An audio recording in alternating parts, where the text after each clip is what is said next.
आज हम बनाएंगे गुड़ की स्पेशल गजक। ना आपको इसे कूटना है, ना चाशनी को खींचना है। बहुत ही लाजवाब टेस्ट में ये बनेगी और बनाना बहुत आसान। नमस्कार, nishamandulika.com में आपका स्वागत है। तो बनाना शुरू करते हैं। सबसे पहले हम तिल भूनेंगे। तो ये पैन ले लिया, इसको गरम कर लिया। 1 कप सफ़ेद तिल और वज़न में ये 125 ग्राम है। इन्हें लगातार चलाते हुए भूनिए जब तक कि इनका हल्का सा कलर चेंज हो जाए और ये थोड़े फूले फूले दिखाई देने लगे। और 3 मिनट में ये भुन गए। इनका हल्का सा कलर चेंज हो गया है और ये फूले फूले भी दिखाई दे रहे हैं और अच्छी सी खुशबू भी आ रही है। ये भुन चुके हैं। तिल को एक तरफ रख देते हैं और अब उसी कढ़ाई को पोंछ कर ले लेते हैं। इसमें डालते हैं 1/4 कप घी, वजन में 60 ग्राम। घी को मेल्ट कर लिया और ये 1 कप बेसन। इसे लगातार चलाते हुए भूनिए जब तक कि इसमें अच्छी सी खुशबू ना आ जाए और थोड़ा सा कलर चेंज हो जाए। Flame low medium. बेसन को भूनते समय इसमें गुठलियाँ जैसी दिखाई दे रही हैं क्योंकि हमने इसमें बहुत ज़्यादा घी नहीं डाला है। तो इन गुठलियों को इस तरीके से तोड़ते जाइए भूनते समय, ताकि सारा बेसन एक जैसा भून सके। स्पैटुला के ऊपर बेसन चिपक जाए उसे भी निकाल दीजिए क्योंकि फिर वो भून नहीं पाता है। बेसन का कलर चेंज हो गया और महक से तो पूरी किचन भर गई है और 7 मिनट के अंदर ये भुनकर तैयार हो गया। फ्लेम बंद कर देते हैं। थोड़ी देर कढ़ाई में चलाते रहते हैं। कढ़ाई गरम है और इसे निकाल देते हैं एक प्याले में। और गजक बेलने के लिए हम एक ये बटर पेपर तैयार कर लेते हैं। इसे पहले ही तैयार कर लेंगे क्योंकि बाद में हमें टाइम नहीं मिलेगा। तो थोड़ा सा घी ले लिया और इस पर लगा लेंगे। आप डायरेक्ट बोर्ड पर भी गजक को बेल सकते हैं, लेकिन अगर बटर पेपर हो या फॉइल हो उसके ऊपर बेले, निकालने में बहुत आसानी होती है। तिल हल्के से ठंडे हो गए हैं। आधे तिल साबुत रखेंगे और आधे को दरदरा पीस लेंगे। ये तिल पीस गए और इन्हें साबुत तिल में ही मिला लेते हैं। उसी कढ़ाई को पोंछकर फिर से ले लिया और ये 1 कप गुड़ तोड़ कर ले लिया है। वजन में ये 200 ग्राम है। 1 टेबल स्पून पानी डाल देंगे और 1 छोटी चम्मच घी। और अब इसे लो फ्लेम पर कुक करते हैं। थोड़ी थोड़ी देर में इस तरीके से चला देंगे। गुड़ कढ़ाई के तले में लगना नहीं चाहिए। जो बड़े टुकड़े हैं उन्हें स्पैटुला से इस तरीके से तोड़ देंगे और ये गुड़ मेल्ट हो गया। पूरी तरीके से घुल गया है ये और इसमें हल्के हल्के झाग भी आ रहे हैं। तो थोड़ी देर से 2 मिनट कुक कर लेते हैं। इसके बाद चेक करते हैं। इसके लिए आप गुड़ अच्छी वैरायटी का लें और पहले देख लें कि उसमें कुछ हो ना। इसे चेक करते हैं। प्याली में थोड़ा सा पानी ले लिया, 1-2 ड्रॉप चाशनी की इसमें डाल दी।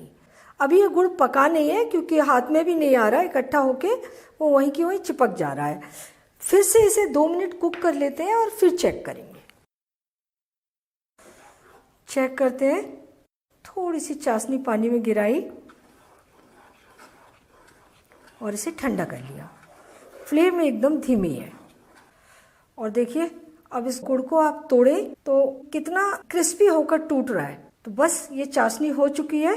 फ्लेम को एकदम धीमे ही रहने देते हैं और इसमें जो हमने बेसन भून के रखा था वो डाल देंगे। सारी चीज़ें बहुत जल्दी जल्दी करनी है, सब कुछ सामने ही रहना चाहिए। और ये भुने हुए तिल, धीमी फ्लेम जली हुई है और अब इसे फटाफट मिलाते हैं। फ्लेम को आप बंद कर देंगे ना तो भी गुड़ ठंडा हो जाएगा और ये एकदम सूखने लगेगा।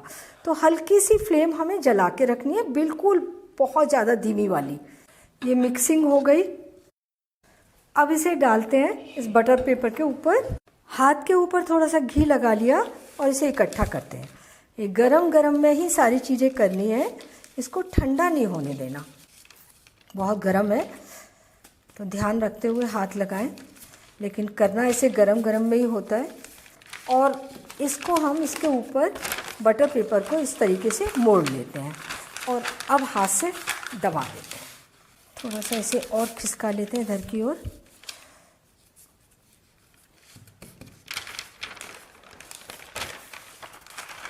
अब इसे बेलते हैं।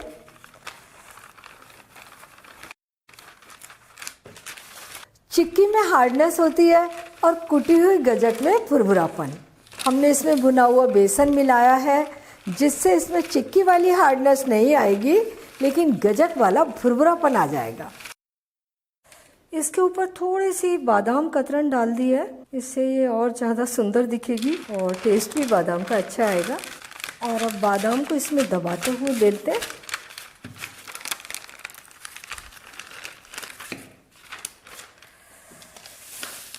अब इसे ऊपर से भी ऐसे बेल सकते हैं। इसे लगभग आधा सेंटीमीटर की थिकनेस में बेलना है, बहुत ज़्यादा पतली नहीं कर रहे हैं हम इसे, बस इसे इसी तरीके का बेलना है। थिकनेस लगभग आधा सेंटीमीटर से थोड़ी कमी है। अब इसमें काटने के निशान डाल देते हैं। इसमें तुरंत ही काटने के निशान डालने होते हैं, बाद में जब ये सूख जाएगी तब इसे नहीं काट सकते। फिर ऐसा सीधा सीधा काटना है तो तुरंत काटना है। पीसेस आप अपने हिसाब से छोटे बड़े, चौकोर, लंबे, जैसे भी आप पसंद करें काट लीजिए। थोड़ा सा इसे ठंडा कर लेते हैं, फिर इसके पीसेस निकाल लेंगे। तो ये ठंडी भी हो गई, पीसेस अलग कर लेते हैं। ये देखिए गज्जक बहुत ही क्रिस्पी बनी है और बहुत ज़्यादा टेस्टी बनी है।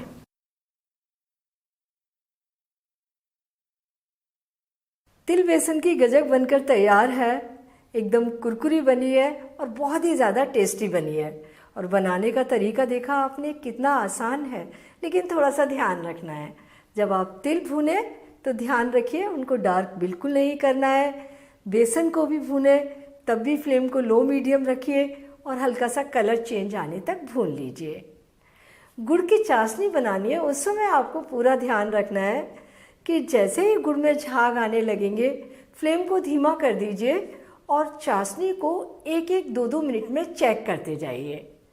जैसे ही चाशनी पानी में जाकर ठंडी होकर टूटने लगेगी, आपकी चाशनी तैयार है। सारी चीज़ें मिलाइए, फ्लेम बिल्कुल धीमी रखिए, फ्लेम बंद मत करिए। और अब सारे प्रोसेस फटाफट जल्दी जल्दी करते जाइए। आप बहुत अच्छी गज्जक बनाकर तैयार करेंगे। और इस गज्जक को आप पूरी तरीके से ठंडा होने के बाद किसी भी एयर टाइट कंटेनर में भरकर रखिए। इसे आप बहुत लंबे समय तक रखकर खा सकते हैं। इस सर्दियों में आप ये गज्जक बनाकर ज़रूर खाइए और मुझे बताइए कि कैसी लगी। और ये भी बताइए कि मुझे आपके लिए और क्या बनाना है। अगर आपने मेरा चैनल अभी तक सब्सक्राइब नहीं किया है, प्लीज़ तुरंत कर लीजिए। बेल आइकन भी दबा दीजिए ताकि मेरी नई आने वाली रेसिपीज़ के नोटिफिकेशंस आपको मिलते रहें।